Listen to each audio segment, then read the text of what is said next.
Neha phone చేస్తుంది. Hello బావా. చెప్పు నేహ. బావా ఎట్లుంది లైఫ్? లైఫా? ఒప్పుకున్న పెళ్ళికి వాయించక తప్పుతుందా అన్నట్టు మీ అక్కని కట్టుకున్న కర్మానికి అనుభవించక తప్పుతుందా చెప్పు. డిప్రెషన్. అయ్యో ఏమైంది బావా అట్లా అంటాను? అట్లా కాకపోతే ఏమున్నది నేహ, పెళ్లి చేసుకున్న ప్రతి మొగోడి జీవితం గంతే. ఓయ్ ఉమ్, ఒక 5,000 ఇవ్వ నాకు. ఒక్క నిమిషం ఆగు.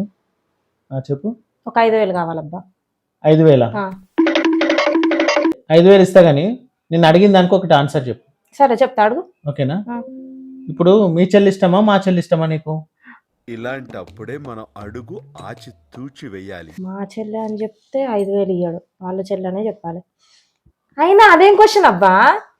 నాకు మీ చెల్లె అంటేనే ఇష్టము, మా చెల్లెదే ఉన్నదబ్బా. అదో డొక్కు మొహంది, డోలు మొహంది. చిన్నప్పటి నుంచి నాకు ఏ హెల్ప్ చేయలేదు తెలుసా. నేనైతే బొచ్చడి సార్లు దానికి చేసిన అన్ని హెల్ప్లు, అది ఏమీ ఇవ్వలేదు నాకు ఎప్పుడు. చూస్తున్నా, అన్ని అబ్జర్వ్ చేస్తున్నా. నాకు మీ చెల్లె అంటేనే ఇష్టము. పక్కా? పక్కా 100%. 100%. సరే నేను 5,000కి 10,000 ఇస్తా గానీ ఒకసారి మాట్లాడు. ఎవరు? ఎవరో మాట్లాడు. హలో. హలో ఏంది? హలో సన్నీ. ముష్టి 5,000 కోసం నీకు నాకంటే వాళ్ళ చెల్లె ఎక్కువ ఇస్తామని చెప్తావా? చిచ్చి, సిగ్గు లేదు నీకైతే. కుక్క మొక్కద్దానా, పంది మొక్కద్దానా. అట్లా కాదే, బురదలో పంది బతుకుతున్నది, నువ్వు బతుకుతున్నావు. ఎందుకే? వద్దు, ఏం మాట్లాడకు నువ్వు.